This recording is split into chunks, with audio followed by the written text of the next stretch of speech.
तीन जादुई नारियल के पेड़। सोहनपुर गांव में ठाकुर वीरेंद्र प्रताप रहता था। वो बहुत पैसे वाला था और वो बहुत दयालु किस्म का आदमी था। वो गरीबों की बहुत मदद करता था। उसके पास तीन जादुई नारियल के पेड़ थे जो कि उसने अपने गांव के बाहर लगा रखे थे। एक नारियल का पेड़ सोने के नारियल देता था और दूसरा नारियल का पेड़ पैसे देता था और तीसरा नारियल का पेड़ अलग अलग तरह के फल देता था। ठाकुर वीरेंद्र प्रताप चौहानपुर गांव का मुखिया भी था, पर अब बेचारा ठाकुर वीरेंद्र प्रताप बूढ़ा हो गया था। उसकी सेहत अब ठीक नहीं रहती थी। ठाकुर वीरेंद्र प्रताप के तीन बेटे थे। सबसे बड़े बेटे का नाम सुंदर, जो बहुत बुद्धिमान और चतुर था, पर सुंदर आलसी बहुत था। दूसरे बेटे का नाम सुशील था। वो भी सुंदर से कम नहीं था। उसकी चतुराई से भी हर कोई वाकिफ था। और सबसे छोटे बेटे का नाम सुलभ। सुलभ बहुत मासूम था और बुद्धिमान भी इतना नहीं था, पर सुलभ आलसी नहीं था। वो वीरेंद्र प्रताप की किसी भी बात को नहीं टालता था। ठाकुर वीरेंद्र प्रताप इसी चिंता में था कि आखिर वो उसका वारिस किसको बनाकर जाए। वो चाहता था कि वारिस वही बने जो इसके लायक हो, उसकी धन संपत्ति और तीन जादुई नारियल पेड़ों का सदुपयोग करे। एक दिन रात को वो विचार में मग्न था कि आखिर कैसे अच्छा वारिस ढूंढा जाए।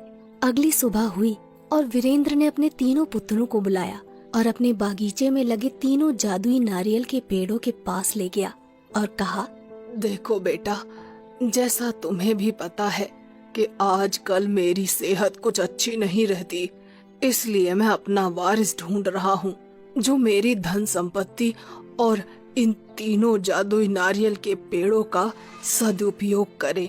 तुम तीनों मेरे लिए समान हो, इसलिए मैं आज से तुम्हारी एक परीक्षा लूंगा।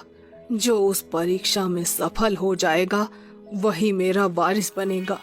वीरेंद्र प्रताप कहता है, मैं तुम तीनों को एक एक पेड़ दे रहा हूँ और एक एक इलाका दे रहा हूँ। तुम तीनों के पास 1 महीना है। तुम तीनों को 1 महीने तक इन पेड़ों का सदुपयोग करके इनसे जनता की भलाई करनी है।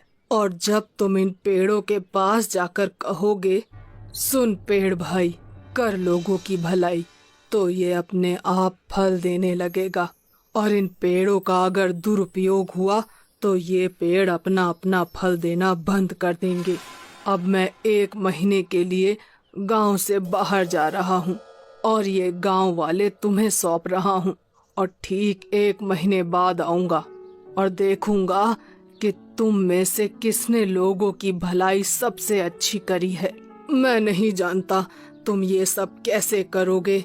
ये सब तुम्हें अपनी बुद्धिमानी के प्रयोग से करना है। क्या तुम तीनों इस परीक्षा के लिए तैयार हो? तीनों बेटे एक स्वर में कहते हैं, जी पिताजी, आप फिक्र मत कीजिए, हम आपकी परीक्षा में सफल होकर ही आएंगे। सबसे बड़ा बेटा सुंदर मन ही मन सोचता है, ये परीक्षा तो मैं ही पास करके आऊंगा और गांव का मुखिया बनूंगा। आखिर मेरे में कमी क्या है? ये दोनों तो मूर्ख ठहरे। दूसरा बेटा सुशील मन ही मन सोचता है, आखिर वो तो पिताजी को ही पता है कि मुखिया कौन बनेगा। मुखिया बनने के लिए योग्य सिर्फ मैं ही हूँ। मैं सुंदर भैया से किसी काम में कम नहीं हूँ और सुलभ तो इस परीक्षा में कहीं है ही नहीं। सुलभ मन ही मन सोचता है, पिताजी ने यह परीक्षा रखवा कर अच्छा किया। चलो, हमें भी अब थोड़ा मदद करने का पुण्य मिलेगा। वीरेंद्र सिंह बड़े बेटे सुंदर को सोने के नारियल वाला पेड़ दे देता है। फिर दूसरे बेटे सुशील को नारियल के पैसे वाला पेड़ दे देता है और सबसे छोटे बेटे सुलभ को तरह तरह के फल देने वाले नारियल का पेड़ दे देता है और कहता है, ठीक है बच्चों, अब मैं चलता हूँ। मेरा आशीर्वाद तुम तीनों के साथ है। ऐसा कहकर वीरेंद्र प्रताप गांव से निकल जाता है। अगली सुबह होती है। तीनों बेटे अपने अपने पेड़ के पास चले जाते हैं। सुंदर सोने के नारियल वाले पेड़ के पास जाता है और सोचने लगता है कि अब लोगों की भलाई मैं इससे कैसे करूं। वो पेड़ के पास जाता है और कहता है, सुन पेड़ भाई, कर लोगों की भलाई। इतने में ही पेड़ से सोने के नारियल निकलने लगते हैं। सुंदर उन नारियल को सुबह सोने की दुकानों पर बेच देता है, पर जैसे ही पैसे आते हैं वो सोचता है मैं लोगों की भलाई तो बाद में ही कर सकता हूँ, अभी क्यों ना ये पैसे मैं खुद पर खर्च कर लूं। ऐसा सोचकर वो उन पैसों से खुद के लिए शराब खरीद लेता है। वहीं दूसरा बेटा सुशील पैसे देने वाले नारियल के पेड़ के पास जाता है और कहता है, सुन पेड़ भाई, कर लोगों की भलाई। उसके पास भी बहुत सारे पैसे आ जाते हैं। सुशील उन पैसों को बांटने के बजाय उन पैसों को लोगों को उधार देने लग जाता है। वो मन ही मन सोचता है, आखिर मैं मदद कर ही तो रहा हूँ, यही तो लोगों की भलाई है। अब मैं पिताजी की तरह मूर्ख नहीं जो इन पैसों को ऐसे ही लुटा दूं। वहीं तीसरा बेटा सुलभ तरह तरह के फल देने वाले पेड़ के पास जाता है। वो सोचता है, इस गांव में ऐसे बहुत से लोग हैं जो एक दिन का भोजन भी नहीं जुटा पाते हैं, उनको इसकी सबसे ज्यादा जरूरत है। फिर सुलभ पेड़ के पास जाता है और कहता है, सुन पेड़ भाई, कर लोगों की भलाई। इतना कहते ही पेड़ से तरह तरह के फल निकलने लगते हैं। सुलभ उन फलों को गरीबों में बांट देता है। सुलभ अब रोज ऐसा ही करने लगा। वो पेड़ के पास जाता, मंत्र पढ़ता और उसमें से जो फल निकलते वो उन फलों को गरीबों में बांट देता। उसे लोग बहुत दुआ देकर जाते। वहीं सुंदर तो बहुत शराबी हो गया और उस पेड़ से जो भी सोने के नारियल निकलते उनको बेचकर शराब पी लेता था। उसकी सेहत भी अब बहुत खराब हो गई थी। दूसरा बेटा सुशील, वो तो मानो गरीबों की मदद करने के बजाय उन पर जुल्म ढाने लगा था। सुशील पैसे तो दे देता, पर अगर किसी ने उसके पैसे वापस देने में देरी कर दी तो उनको मारता पीटता, उन पर जुल्म करता था। ऐसे ही धीरे धीरे 1 महीना बीत गया। ठीक 1 महीने बाद ठाकुर वीरेंद्र प्रताप गांव लौटता है। वो बहुत उत्सुक रहता है क्योंकि उसे आज पता चलने वाला था कि उसका वारिस कौन है। वो सोच रहा होता है कि मेरे तीनों बेटे ने कमाल कर दिया होगा, गांव में तो रंगत होगी। वीरेंद्र सबसे पहले सुंदर के इलाके में जाता है। वो वहां बाहर लोगों से पता करता है तो उसे मालूम पड़ता है कि सुंदर कभी इस इलाके में आया ही नहीं।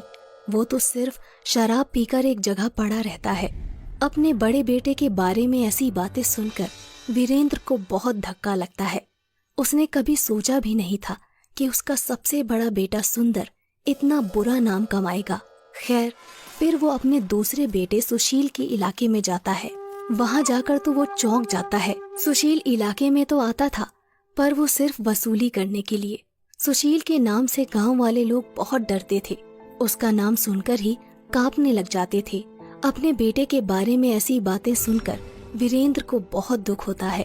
वीरेंद्र वहां से आगे बढ़ता है और सुलभ के इलाके में जाता है और वो वहां देखता है कि सुलभ के इलाके में खुशहाली है। लोग मस्ती से अपना काम कर रहे हैं और सुलभ को दुआएं दे रहे हैं। सुलभ की तारीफ सुनकर वीरेंद्र का मन बहुत खुश होता है।